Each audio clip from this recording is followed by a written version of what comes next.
sholat sunat wudu, sholat sunat taubat, sholat sunat hajat, sholat sunat, lalu kemudian tahajud. Setelah itu baru kemudian dia menjelang waktu sahur beristighfar, makan sahur barakah. Habis itu wabil ashari hum yastaghfirun, di waktu sahur paling bagus minta ampun kepada Allah, beristighfar, astaghfirullahalazim alladzi la ilaha illahul qayyum wa atubu ilaih.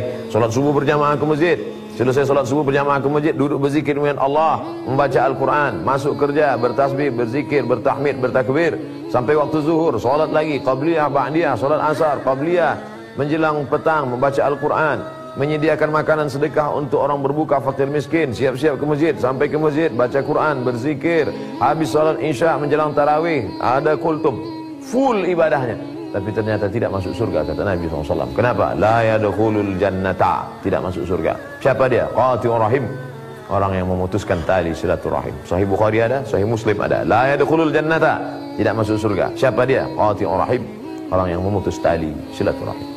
Oleh sebab itu apa pesan Nabi Muhammad SAW?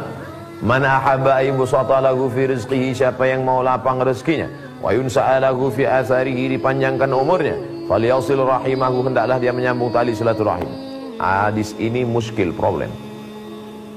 Karena dalam Al-Quran dikatakan idza jaa ajaluhum, kalau ajal sudah sampai, la yastakhiruna sa'atan, tidak dapat ditunda walau sesaat, wala yastaqdimun, tidak pula dapat dimajukan sesaat. Kalau sudah ajal usia sampai, tidak bisa mundur sejenak, tidak bisa maju walaupun sedikit. Mengapa silaturahim bisa menambah umur? Dibahas oleh Syekh Muhammad Mutawalli Asy-Sya'rawi, ulama besar Al-Azhar, Syekhul Mufassirin, gurunya para ahli tafsir. Disebutkan dalam kitab Al-Fatawa Al-Kubra, fatwa-fatwa besar Syekh Muhammad Mutawalli Asy-Sya'rawi. Apa kata beliau? Ada dua makna. Yang pertama, memang Allah bisa merubah umur orang. Semua tertulis di Lauhul Mahfuz, lauh papan mahfuz yang terpelihara, terjaga. Yamhullahu ma yasha, Allah Maha Kuasa untuk menghapus, wa yuthbit, Allah Maha Kuasa untuk membiarkan tulisan takdir. Wa indahu ummul kitab, karena yang punya kitab Lauhul Mahfuz, catatan umur rezeki, adalah Allah Subhanahu wa taala. Tapi ada makna yang kedua. Artinya Allah sudah tetapkan umur orang, tapi kenapa bisa bertambah dan berkurang? Sesungguhnya yang bertambah, yang berkurang bukan angka nominal umurnya. Umurnya mungkin tetap memang 50 tahun, 60 tahun, 70 tahun. Yang bertambah adalah barokahnya. Kenapa? Kenapa orang yang bersilaturahim itu bertambah barokahnya? Angkanya sama, botol yang sama, isinya 500 ml, 600 ml, tapi yang satu kosong, yang satu berisi.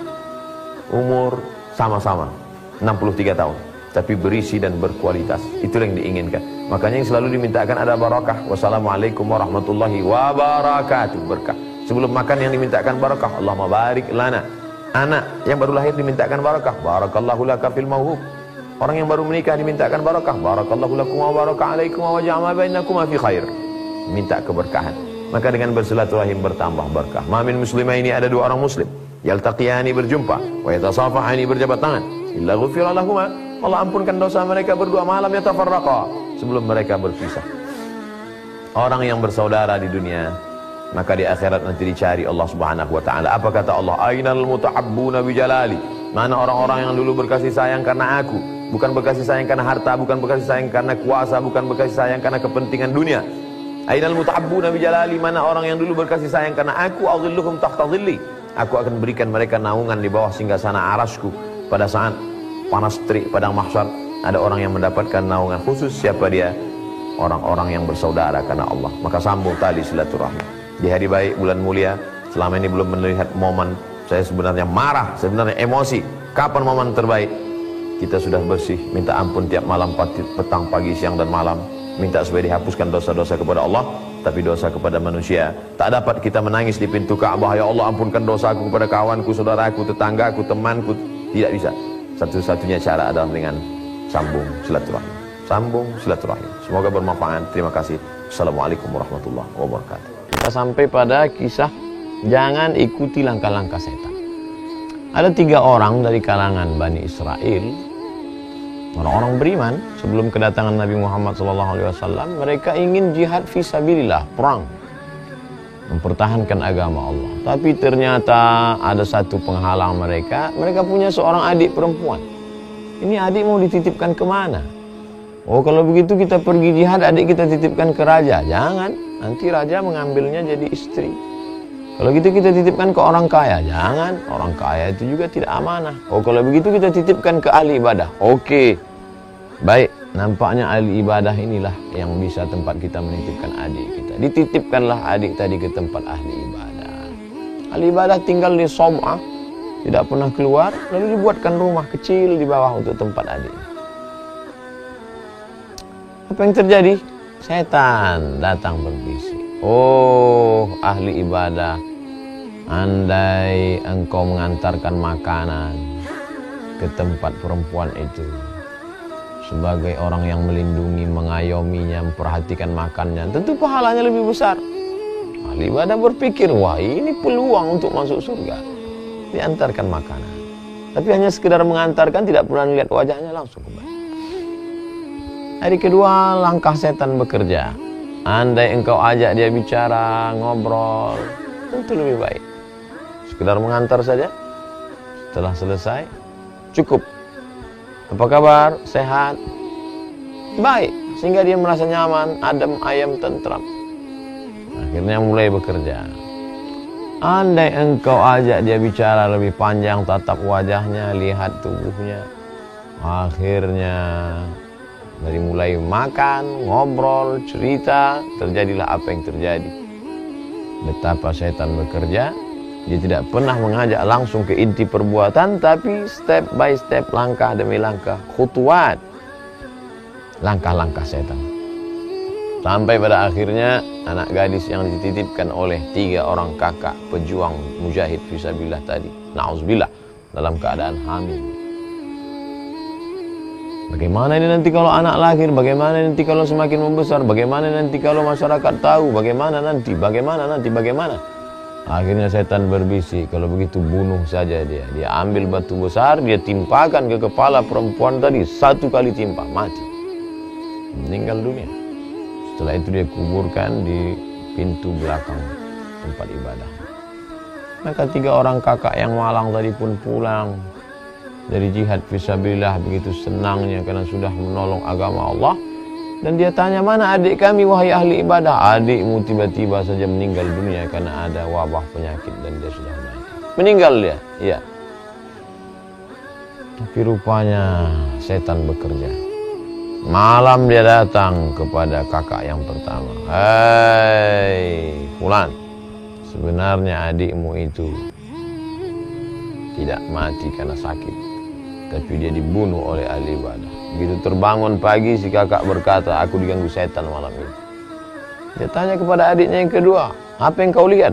Aku lihat bahwa dia berkata, adik kita ternyata tidak mati seperti yang diceritakan ahli ibadah, tapi dia dibunuh. Aku juga melihat mimpi yang sama. Adik yang ketiga juga berkata, aku juga melihat mimpi yang sama. Kalau begitu kebenaran ya, kita gali. Mereka gali di belakang rumah, mereka temukan.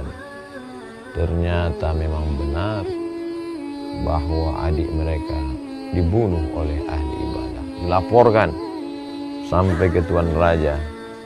Apa yang terjadi? Ternyata begitulah Allah Subhanahu wa ta'ala.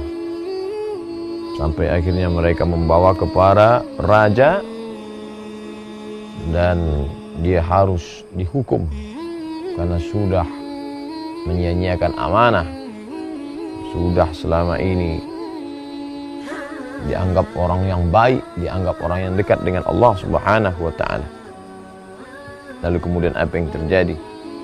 Ketika dia akan mati, iblis datang berbisik kepadanya. Bila engkau mau berkata bahwa engkau ingkar kepada Allah, maka engkau akan selamat. Lihatlah bagaimana jahatnya iblis.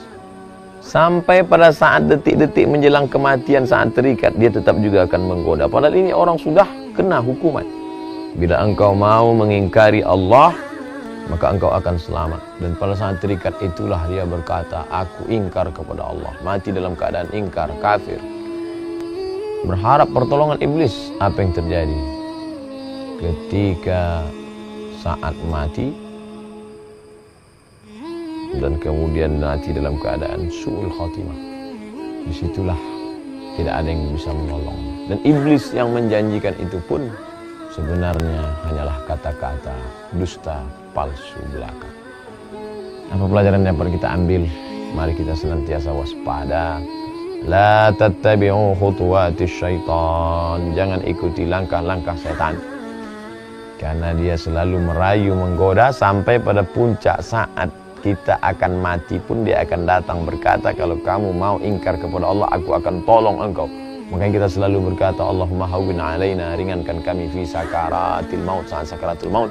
Dan kita selalu berdoa, Allahumma khtim, tutup umur kami bi husnul khatimah. Apa makna husnul khatimah? Selamat dari godaan iblis setan saat akan menjelang sakaratul maut. Toh pada saat ikut kata-kata setan, mati dalam keadaan ingkar, dia juga tidak bisa menolong. Sampai pada akhirnya itu yang dikatakan Allah, kafirlah kamu dalam surah Al-Hasyr 16-17. Maka tatkala manusia itu kafir, maka ia berkata, sesungguhnya aku berlepas diri dari kamu, karena sesungguhnya aku takut kepada Allah. Maka adalah kesudahan keduanya, sesungguhnya keduanya sama-sama masuk dalam neraka. Iblis dan orang yang digoda.